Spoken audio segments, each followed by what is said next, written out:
کبھی کبھی تاریخ میں ایسے لوگ پیدا ہوتے ہیں جو وقت سے زیادہ دور تک دیکھ لیتے ہیں، جو آنے والے طوفان کی بو محسوس کر لیتے ہیں جب لوگوں کو سب کچھ ٹھیک لگ رہا ہوتا ہے۔ مگر مسئلہ یہ ہوتا ہے کہ ایسے لوگ یا تو تنہا رہ جاتے ہیں یا پھر گرا دیے جاتے ہیں۔ سلطان عبدالحمید بھی انہی میں سے ایک تھے جنہوں نے دجالی نظام کا نقشہ سمجھا تھا جب پوری امت مسلمہ غفلت میں سو رہی تھی، جنہوں نے فلسطین بھیجنے سے انکار کیا تھا جب ان کے ملک کے قرض اتنے زیادہ تھے کہ ہر شخص ان کو دیوانہ کہہ رہا تھا۔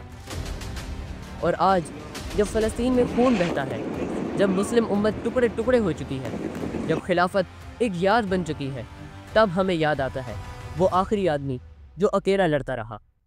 1876 عثمانی سلطنت زخمی تھی، ہر طرف سے ٹوٹ رہی تھی، اندر سے بھی اور باہر سے بھی۔ روس، برطانیہ اور فرانس سب کی نظریں اس ریاست پر جمی ہوئی تھی، ہر طرف سے اس سلطنت کو گرانے کی سازشیں ہو رہی تھی۔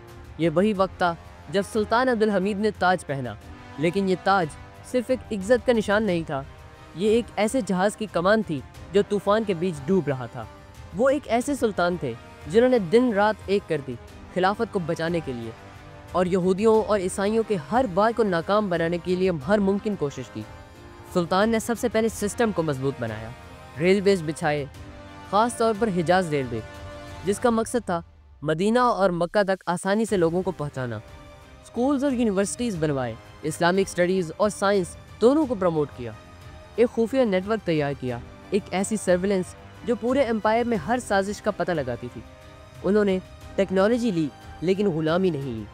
انہوں نے اسلام کو پولیٹیکل فورس بنایا، صرف ایک اسپریچول چیز نہیں۔ 1897 میں زائنسٹ موومنٹ کے فاؤنڈر تھیوڈور ہرزل نے ایک پیشکش کی، وہ یہ تھی کہ ہمیں فلسطین دے دیں، ہم آپ کا تمام قرض چکا دیں گے اور اس کے ساتھ اور کئی مال بھی دیں گے۔ یورپ پریشر ڈال رہا تھا، خزانے خالی تھے، وزیر مشورہ دے رہے تھے کہ یہ صرف زمین ہی تو ہے، اسے دے دے اور قرض چکا لے۔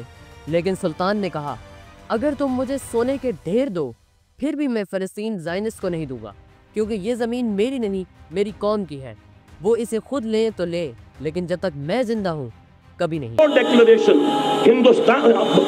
انگلستان کا وزیر خارجہ تھا جس نے کہ یہ اجازت دلوائی ہے، ورنہ یہ کہ خلافت عثمانیہ جب تک قائم رہی ہے، خلیفہ عثمانی ترک خلیفہ نے اجازت نہیں دی، اس لیے کہ حضرت عمر رضی اللہ تعالیٰ عنہ، یہ بھی اب تاریخ کی ایک حقیقت بیان کر رہا ہوں جو شاید بہت سے حضرات کے علم میں نہ ہو، کہ عمر رضی اللہ تعالیٰ عنہ کی وہ شرط تھی کہ سلاطین عثمانیہ، خلفاء عثمانیہ نے بھی، حالانکہ یہودیوں نے بڑی سے بڑی رشوت دینے کی کوشش کی ہے، سلطان عبدالحمید خان کو یوں سمجھیے کہ سیم و زر سے خریدنے کی کوشش کی ہے، لیکن اس کے باوجود ان کا کہ جو فیصلہ حضرت عمر کر گئے تھے، جو کمٹمنٹ رضی اللہ تعالیٰ عنہ ان کی ہے، میں اس سے سرے منہ انحراف نہیں کرتا۔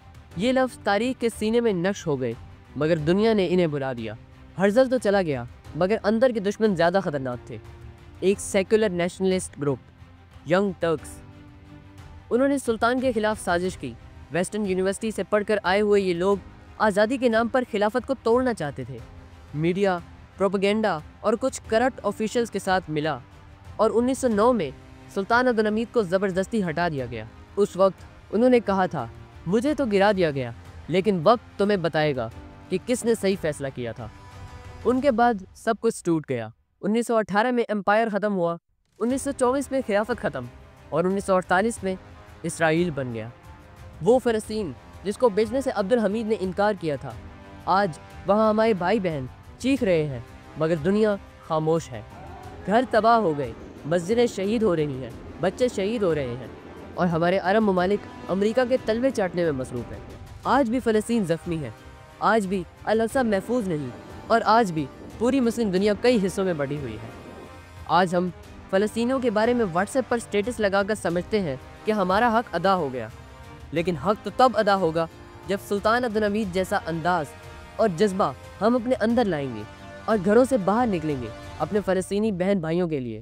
آج سلطان عبدالحمید کا نام لینے والے خود خاموش بیٹھے ہیں، کیونکہ آج امت اسلام سے بہت دور ہے، خلافت کا دور دور تک کوئی نام و نشان نہیں۔ آج ترکی ایک سیکولر کنٹری بن چکا ہے، آج بھی حجاز ریلوے کی نشانیاں باقی ہیں، آج بھی ان کا خواب پین اسلامزم ایک نعرہ ہے، اور آج بھی ان کے خطوط، ان کے جذبات، ان کے فیصلے ہمارے لیے مثال ہیں۔ تاریخ نے انہیں بدنام کیا، لوگوں نے انہیں بھلا دیا، لیکن وہ سوچنے والوں کے لیے ایک مثال بن گئے۔